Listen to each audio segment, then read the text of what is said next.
안녕하십니까. 경사없는 유아차에 대해서 발표할 김인우입니다. 발표 시작하겠습니다. 먼저 배경입니다.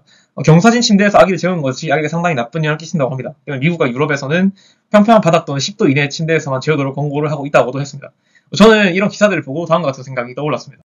유모차 역시 아기가 굉장히 잠을 잘 자는 환경인데 왜 평형을 유지하는 유모차는 개발된 적이 없을까? 때문에 저는 이번 수업에서 배운 내용을 통해서 이를 개발해보기로 하였습니다. 그래서 저의 목표는 지면의 경사와 무관하게 윗부분의 침대가 평형을 유지하는 유모차를 개발하는 것입니다. 저희 채용 결과를 잠시 미리 보고 가시겠습니다.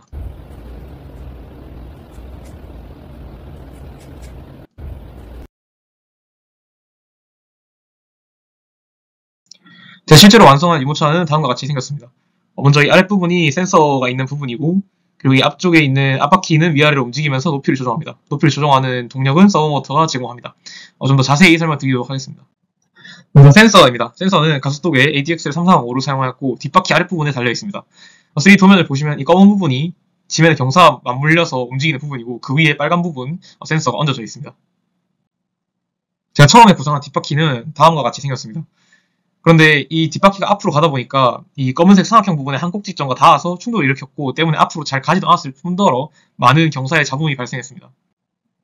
때문에 도면에서부터 이 삼각형의 높이를 전체적으로 좀 올리고 동그란 부분을 추가하였습니다. 그렇게 했을 때 앞으로 움직이면서 걸리지 않고 부드럽게 움직였습니다. 실제 센서 부위는 다음과 같습니다. 다음은 모터와 다리 부분에 대해서 설명드리겠습니다. 모터는 서브모터 HS312를 사용하였습니다. 다리에 대한 3D 모델링이 다음과 같고 이 앞부분이 위아래로 움직이면서 높이를 조절할 수 있도록 했습니다. 빨간 부분이 서브모터고 검은 부분이 위아래로 움직이면서 다리를 움직이는데 동력을 전달합니다. 여기서 문제가 되는 부분은 모터의 축에서 다리까지의 이 길이가 다리의 높낮이에 따라서 변경된다는 점입니다.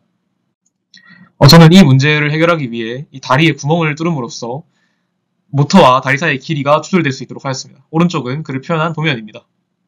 실제로 완성된 다리 부위의 사진은 다음과 같습니다.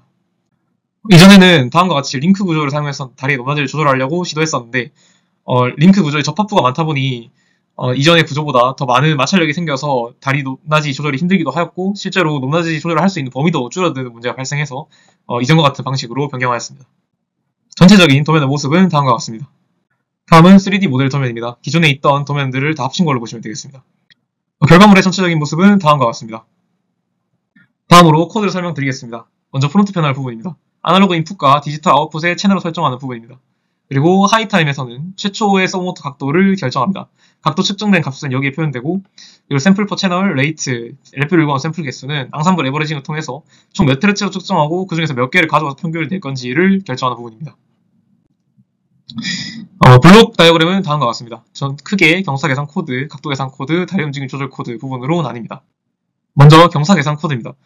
최초 5초 동안 측정을 해서 가속도 계산에 0점을 맞추고 다음으로 XYZ 축에 대해서 측정을 한 다음 앙상블 에버리징을 통해서 XYZ 값으로 산출합니다. 각도 계산은 기존에 산출한 XY 값을 통해서 진행됩니다. Z 값에 대한 아크 코사인으로서 각도를 결정하고 그리고 Y 값을 받아와서 Y 값이 음수이냐 양수이냐에 따라서 모터가 위로 움직일지 아래로 움직일지를 결정하게 됩니다. 그 값이 다리 움직임 조절 코드로 넘어가서 서버모터에 들어가면서 실제로 얼마나 서버모터가 움직인지를 결정하게 됩니다. 코드를 실행하는 과정에서 두 가지의 문제점이 크게 발생하였습니다. 그중에 첫 번째는 모든 반응에 대한 가속도가 0.2에서 0.3 정도 낮게 측정된다는 것이었습니다. 여러 가지 문제의 원인이 있을 수 있다고 생각하였고 저는 DA 키보드를 원래 하나를 썼던 것에서 두 개를 따로 각각 사용함으로써 이에 대한 영향을 줄일 수 있었습니다. 이 아랫부분이 실제로 영향을 줄인 값입니다. 두 번째 문제점은 계산한 이 경사값에 랜덤한 노이즈가 추가되어서 유아차가 심하게 흔들리는 문제였습니다. 위에 보면 약간 흔들리는 부분을 관찰할 수 있습니다. 이를 해결하기 위해서 앙상블 에버리징을 적용해서 그 영향을 줄였습니다. 시연을 보시겠습니다. 먼저 손으로 밀었을 때 오르막은 쉽게 올랐습니다. 물질 흘러내리는지 확인하기 위해서 다음으로 마우스를 사용해 보았는데 이때도 마우스는 잘 흘러내리지 않았습니다. 마지막으로 좀 더 흘러내리기 쉬운 물체인 테이프를 사용해 보았는데 약간 들리는 부분이 있었지만 마지막에 다시 평형을 되찾으면서 흘러내리지 않았습니다.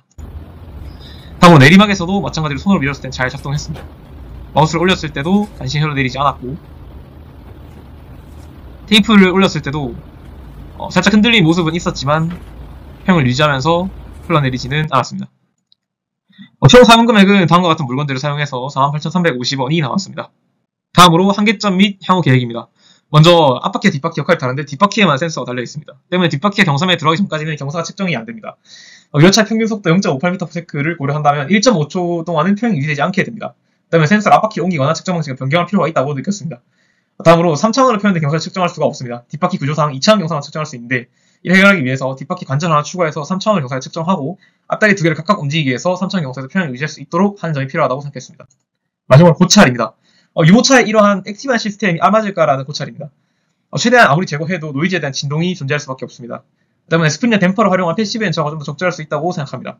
더 안전한 시스템을 개발하거나 또는 패시브한 시스템을 사용하는 것이 좋아 보입니다. 마지막으로 상용화에 대한 점입니다. 아기를 태우는데 고장 위험이 있는 기계를 사용하지 않을 수 있다고 생각이 들었습니다. 흙바닥과 같은 것 또한 사용할 수 없기 때문에 사용하기 힘들 거라고 생각했습니다. 이를 전체적으로 고려한 새로운 유모차를 개발할 필요가 있다고 느꼈습니다. 감사합니다.